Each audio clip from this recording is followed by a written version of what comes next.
Okay, so we are recording, and I just want to confirm you're good with that. Yep. Awesome. So, hi, how are Hey, you today? I'm okay. I just not too long ago got in a very heated argument on Facebook, so I'm like just coming down from it. Ah, yes, you like arguments. You love to stir the pot. If that's the way you want to put it, yes, I suppose I do. No, actually, well, not a neither here nor there in terms of who started it, but I made a comment and this guy was like, "Stop, stop, Paul." So that wasn't something good to say to me. Ah, yes, that means go further, go deeper, go harder. Well, something like that. Yeah. So what's alive in you? Uh, uh, hmm. You mean just in terms of sensation, feeling, et cetera, et However cetera? you interpret that. What's alive in you? What's present for you? Well, I'm still feeling my heart rate, my heartbeat, some shallow breathing, a little bit of the come down from like the adrenaline. I think that's about it. Got it. And what would make this a powerful conversation for you?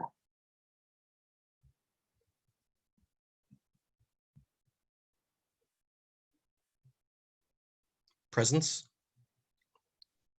Presence. In what way?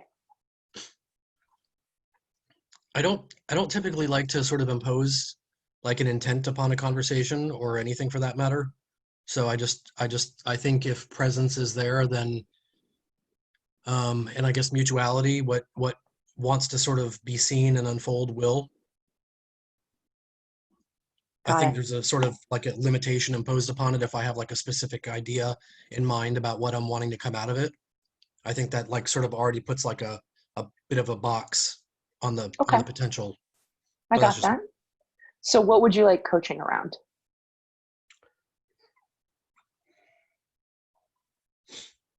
I'm feeling stuck in terms of I don't know if I know what I want to do anymore. As far as a career. Um this the situation with COVID has sort of like I've sort of had a bit of a I guess you could say existential crisis or angst around it in terms of like it's brought up for me which I not looking at it in a bad way per se, but like it's brought up this sense of I've realized how much meaning I've attached to things in which meaning isn't intrinsically there, and it's sort of brought up this kind of pointlessness to everything, and I can feel the liberation in that. At the same time, I guess I feel like a bit of sadness around that as well. um so it's sort of paradoxical, but especially in terms of like making a living, I really don't because this obviously has impacted my business being a musician. So so there's fear in terms of the future of like, well, okay, what if something like this happens again? I mean, granted, I've been okay in terms of like what the government has come through with, and in that regard, so it's not like I'm not okay. But is this something that I like willfully want to experience again? Not necessarily. So so I guess a little bit of is potentially an avoidance of that, figuring Let's all this shit out. got it. Let me write down this question because I want to set the context for a second.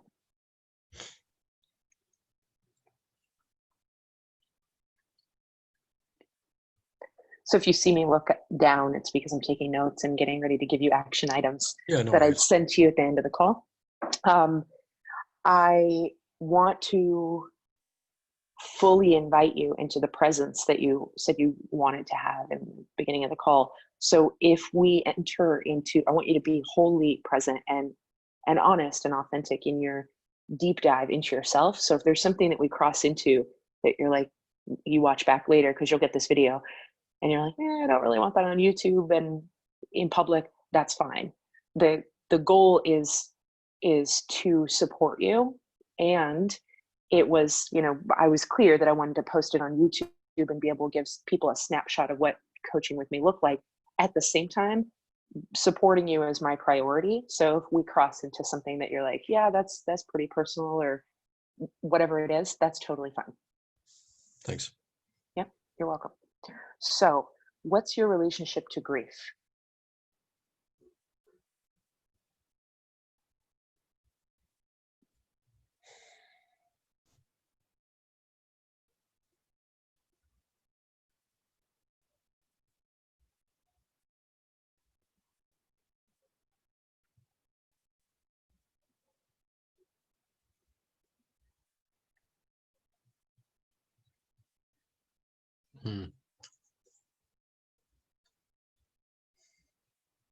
I don't know. I'm definitely not in avoidance of it.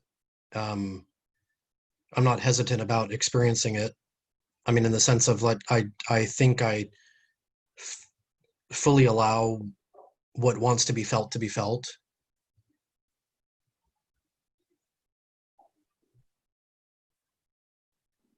I would say I have a pretty healthy relationship with grief. Let's go through the different pieces. And if I have any of these wrong, feel free to correct me, because I'm pretty sure I have the right language for them. I'm pretty sure it's anger, denial, sadness, negotiation, and acceptance. I'm pretty sure that's what they are. So if I'm wrong, feel free to correct me. Let's go through each of them. What's your relationship to anger?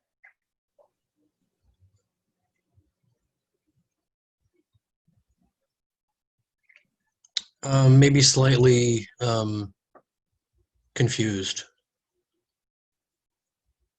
Again, don't have a problem feeling it, not necessarily sure.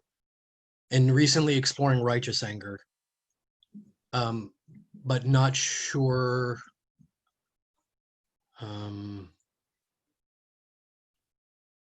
I guess in my allowance of, not acting it out by any means, but even in its expression, like, and I don't mean okayness in the sense of like okayness in the sense of my own dealing with it, not necessarily in what other people deem right or wrong about it, but how I deem right or wrong about it in its expression. Not totally sure about that. Sort of on the fence about it.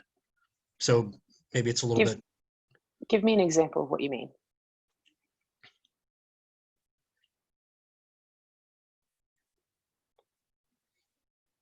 Maybe this earlier conversation with this person is a good example of it. Well, I wanted to make ad hominem attacks, and I didn't. So I mean, the anger was wanting to no doubt attack that way, and then maybe that's not anger. Maybe that's more aggression. So I do think it's important to realize my distinction of aggression and anger. But no doubt I was feeling what was arising within me. And of course he wasn't in front of me, so he couldn't necessarily feel or sense my intensity, but maybe that came out through my words. Or maybe I'm not conflicted or confused about it, because again, I realize that making an ad hominem attack is making it personal, and it's not, and realizing my own responsibility in it, in the sense of like, what am I actually upset about? And it's not. Let me pause you right there. And how do you answer that? What I was upset about? Yes. What initially came up, as you asked that, is I guess I felt like my voice was trying to be taken away. Yeah. Or again, not feeling, not even trying to be understood, not even trying to be seen, not even seemingly trying to show respect with the mutuality of the conversation, because literally it was, stop, Paul. It wasn't even like, well, what do you mean by that? Or like, well, this is my perspective. It was just like, stop. So it was like, I guess it brought up this lack of willingness to even engage. Well, that's tricky. That's tricky. I'd have to take some time to like dig into that a little bit. Well, let me tell you the experience I have of you in that arena. You are a very intelligent person and a very heart-forward person. And you have very strong opinions about things. And if someone, in my experience of you, is not hearing your opinion and refusing to see you and shutting it down before you've kind of gotten it all out, you get aggressive and make them wrong. And I don't think that it's necessarily coming from a place of trying to have that intention of making them wrong, but it's a like a knee-jerk reaction. It's reactive. Like, you're not seeing me, you're not hearing me. Hear me, see me. This is what I have to say. Does that feel right? I wouldn't say it's a right or a wrong. I think there's truth in that.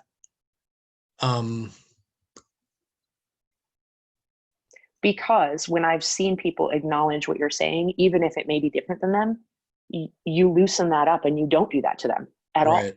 It's a Yeah. very different experience. Yeah. Yeah. Yeah. No, I think that's a good distinction. And I mean, I agree with that. Yeah. I mean, that's something that I'll have to like look at and like take a witness approach to that to really be objective, or as objective as I can about it. I, I guess what doesn't resonate is the trying to, I mean, I agree in terms of like energetically how I feel in relation to when someone like says they're seeing my perspective, and the loosening up around that, and vice versa, that maybe the tightening of not feeling seen. I don't know if it's so much about trying to make them wrong, but maybe that's part of the, maybe it's almost like revenge is a strong word, but it's almost like getting back at them for not seeing me. But I don't know if it's a matter of like making them wrong, but maybe it's like, okay, well, you're gonna do that. You're gonna do that to me. Well, this is that's what I'm gonna do to you. That kind of a thing. So it almost feels more like vengeful than a matter of making them wrong, maybe. And what's present for you when you say that out loud? Well, it's interesting to notice that. I mean, it's interesting to shed light around that. Um,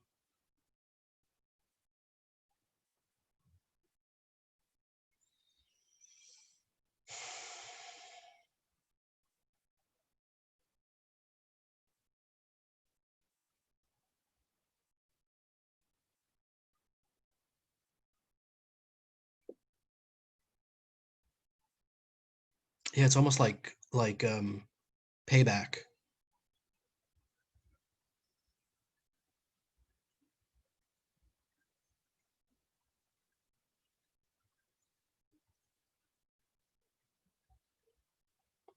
Yeah, I mean that's definitely grist for the mill. I mean, that's definitely something I'll need to take a look at. And And what was the first time that you can remember, as far back as you can remember? Maybe it was 5 years old, maybe it was 10 years old, maybe it was 2.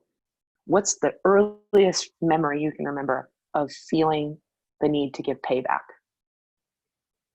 wow.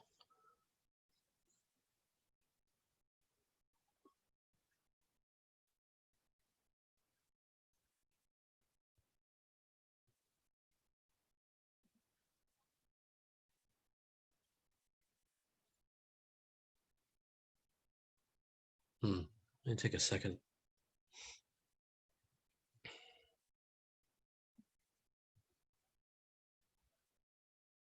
And as you search, look for physiological feelings around the memory, because it'll usually feel constricted. It can feel fluttery. It can feel tense.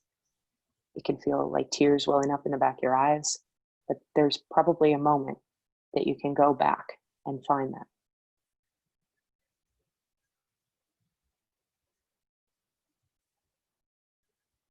I don't know. I mean, I have to own like you're not doing this, but I guess because of the time that we're allotted for this session, it's like I am feeling a little bit like I have to find it quickly.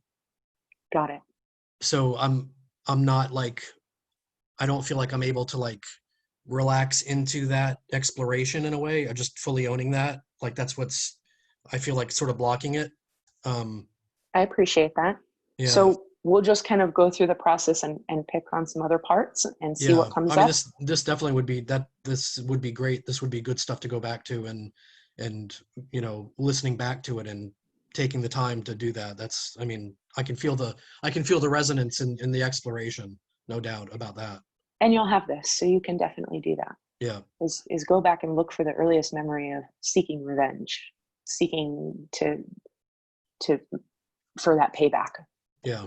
There's a quote that comes to mind by a man named David Seamus, who was in Obama's cabinet, and I saw him speak a couple years ago at Wisdom 2.0. And he said, "You'll never change someone's mind by telling them where they're wrong."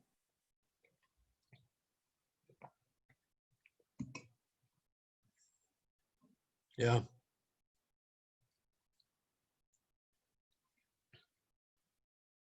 How does Yeah. that sit with you? Well, I was trying to put on those shoes. Um, if someone approached me that way.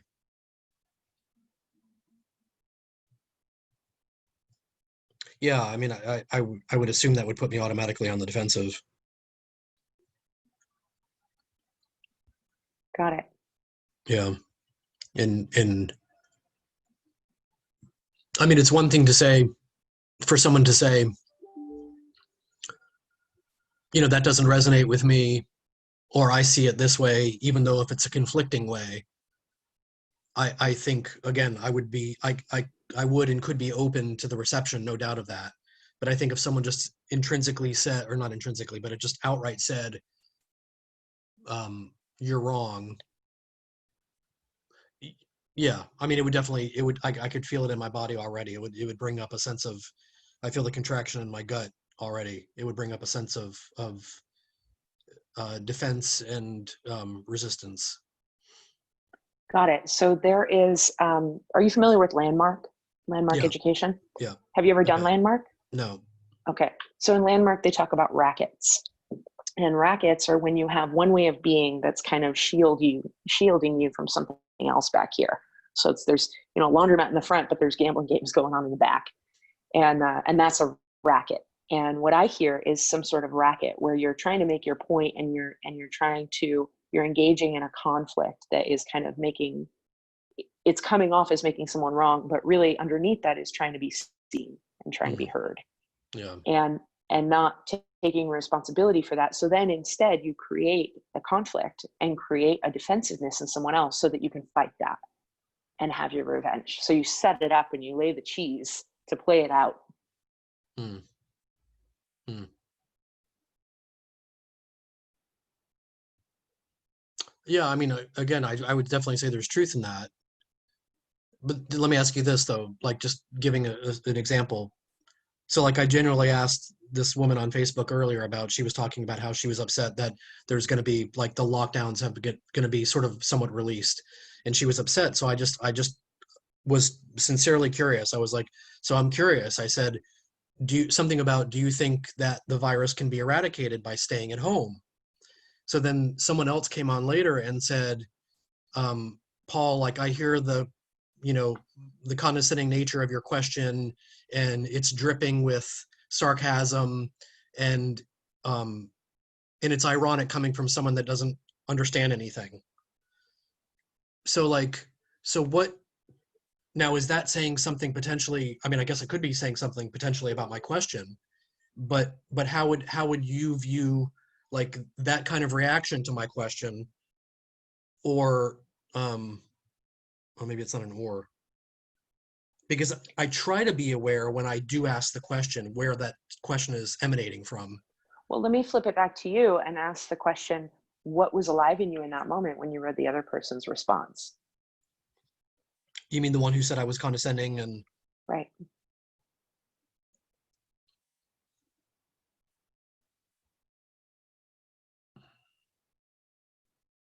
well, I think the first thing that came up was how interesting how this woman is making projections. And not because I typically always will answer something from a question of, or not a question of, a space of, in my opinion, I think, like never claiming that I know. So when she said that it's ironic that you don't understand anything, I mean, I sort of laughed. And then I did post back. I said, please keep your projections to yourself. Oh, omniscient one. So there was sarcasm biting back. But my initial question was sincere in the sense of like, I'm curious, do you think that, staying locked at home is going to eradicate the virus?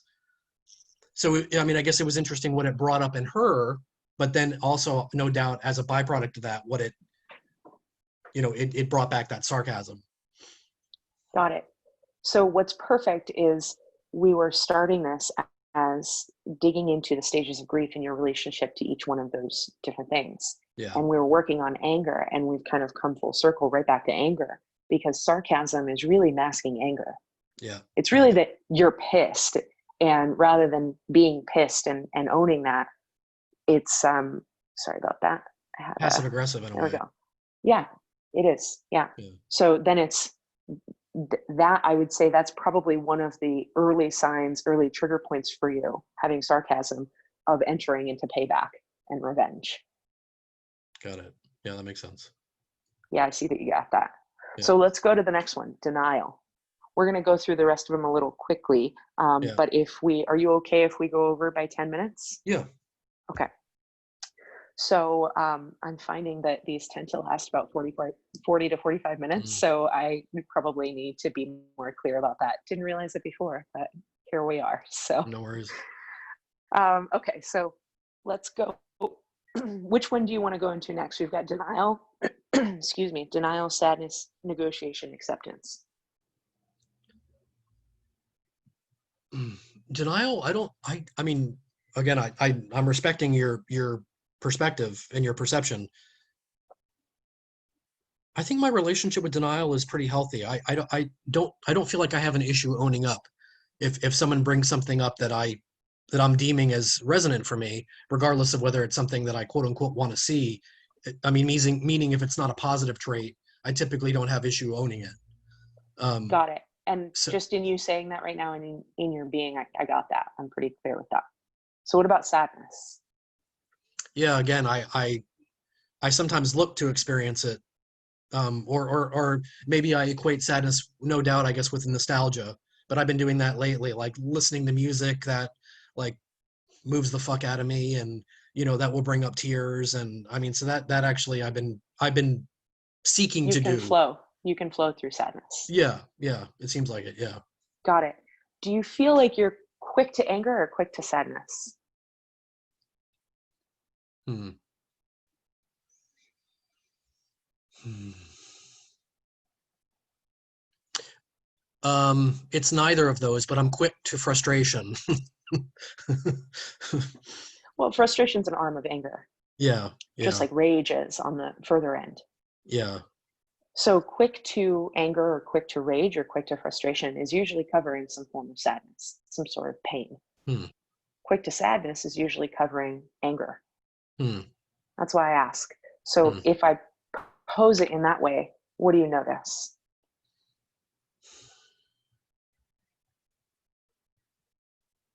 Interesting. I think I would say quick to frustration.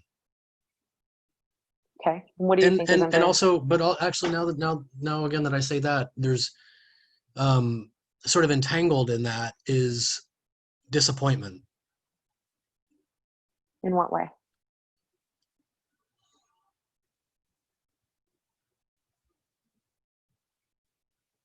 Mostly around connection or lack thereof.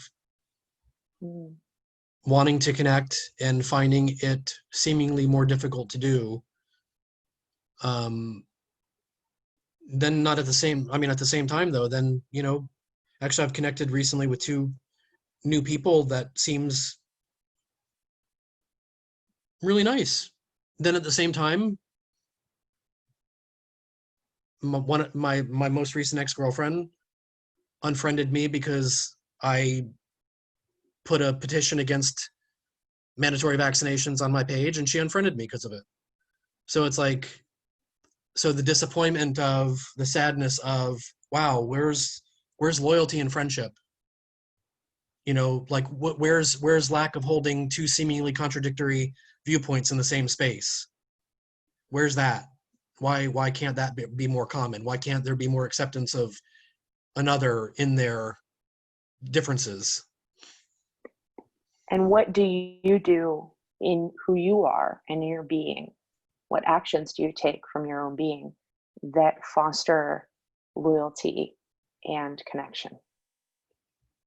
Can you give me an example? Like when you say foster, what do I Sure. do? So for example, I want to create spaces that are grounded in love. And my relationship to what love is has changed a lot over 10 years. And what I used to think love was boundaryless. And it meant that I gave you everything I had until I was doubled over with nothing left to give and exhausted. And then typically resentful and feeling like, why couldn't you just do this shit yourself? And now I'm just mad at you. And I've realized that deep love is boundaried. Deep love means I am fully in charge of who I'm being. And if that means I am not fit for human consumption today, I'm probably going to stay to myself because it's not safe for you or for me to be that way. And so I'm going to remove myself. So that's an action that has changed because my commitment has been to deep love rather than connection at any cost. Got it. So in that context, what kinds of things do you currently do that foster a space of loyalty and connection?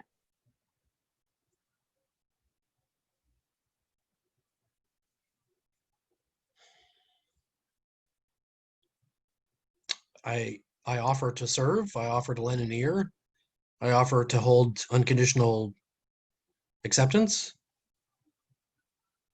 Like I give a perfect example of, again, a recent Facebook friend and I have been talking every single day because she's been dealing with an abusive boyfriend who is now an ex-boyfriend, and I've just tried to be there for her, obviously unclingingly, and just like checking in if she wants to talk, checking in to see how she's doing, and but also just having a real connection it does feel mutual, even with the chaos, like feeling like she's there for me as well, even though everything that she's going through.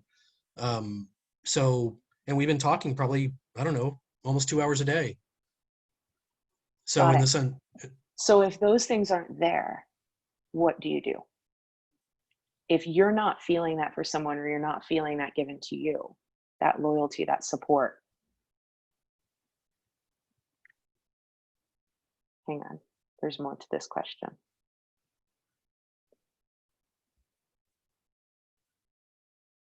What I'm hearing is what you currently do when that's not there is you seek revenge hmm, and payback.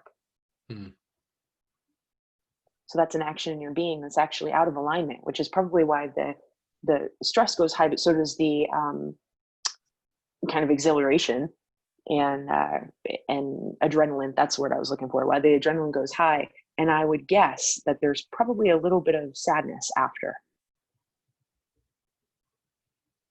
Is that hmm. correct?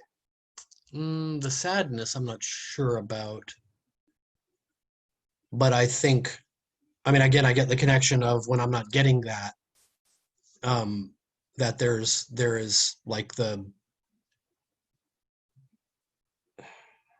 Is there righteousness?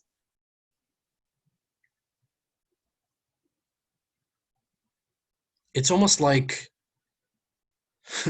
it's almost like not a whining, but like a not sulking. Like what's another word sort of around that? Mm, maybe it is like, it's like a passive aggressiveness. Is it I'm like not. come chase me? There's a touch of truth in that. There's self-pity. Hmm. And what are the costs and payoffs of that? In fact, let's make a list. Right? Do you have a piece of paper next to you?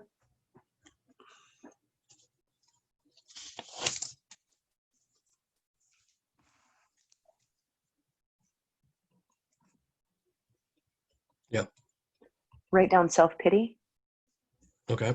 and make 2 columns. Write one that says costs, and next to it, write payoffs. So you wouldn't do it if you didn't get something out of it. You get something out of it. So what are the payoffs? What do you get from that? I mean, the first thing that comes to mind is which isn't really true, but it's the illusion of attention. I don't know if that would that suit? Yeah, write it down. Illusion of attention. Let's do 3. What's 2 more payoffs?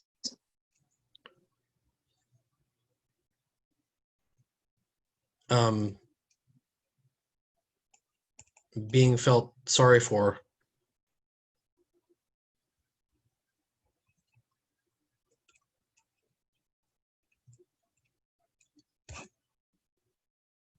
Which is another arm of the illusion of attention, right?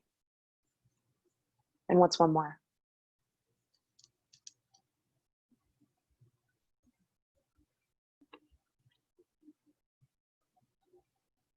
I guess also it falls under the same.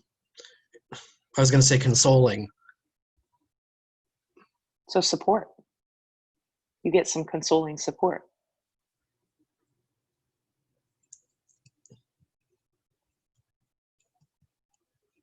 Yeah. And what are the costs? 3 costs. Loss or disruption of connection, or of real connection. Mm-hmm. I got it.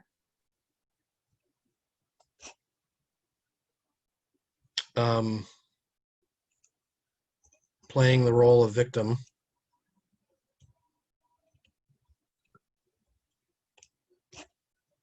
And a third cost. I guess lack of creation or lack of co-creating due to not taking responsibility. Well, that's pretty good. Pretty good, Paul. Pretty good. That is good.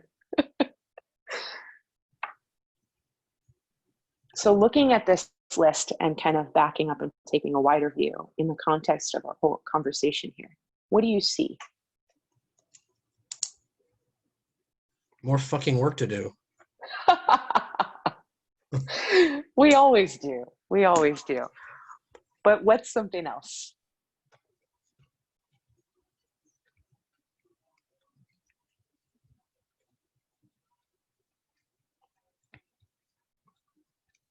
What's one insight that you have? Well, I mean, the first thing that comes to mind is cultivating awareness around my reactivity. I mean, that's the first thing that comes up to me, and taking responsibility for that. Got it. And really being aware that I'm not operating from that space of reactivity.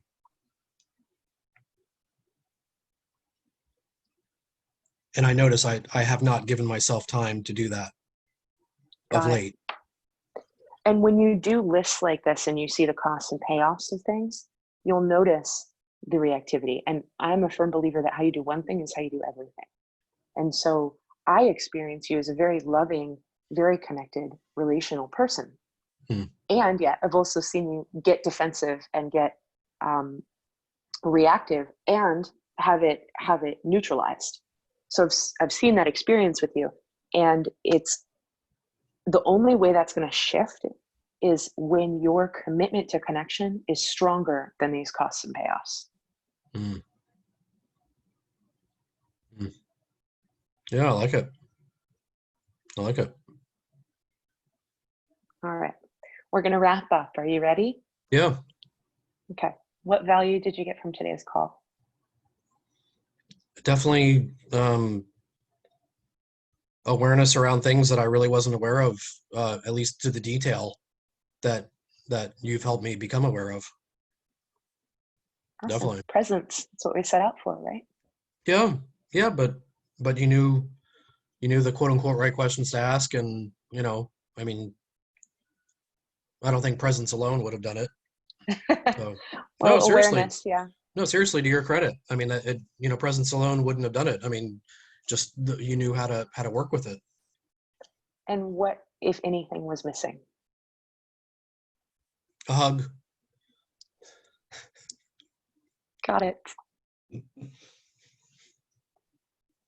Write that down for next time. I am. I put missing a hug with a heart. So I'm giving you an air hug. Mm. What would you Yeah, like no, to be that was very helpful. Thank you. Awesome. You're welcome. What would you like to be appreciated for? Hmm. First thing that comes to mind is my depth.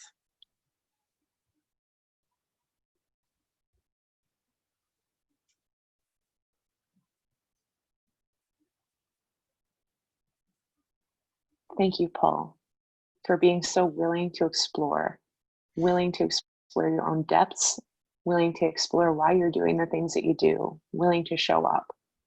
Thank you for being you. Thank you. I felt that. I appreciate that. That's my hug. Received. Big love, my friend. I will Same send to you you. your notes soon. Please And do. when the video is ready, I will send you that as well. Okay. Thanks, sweetheart. And you're very welcome. See you soon. Okay.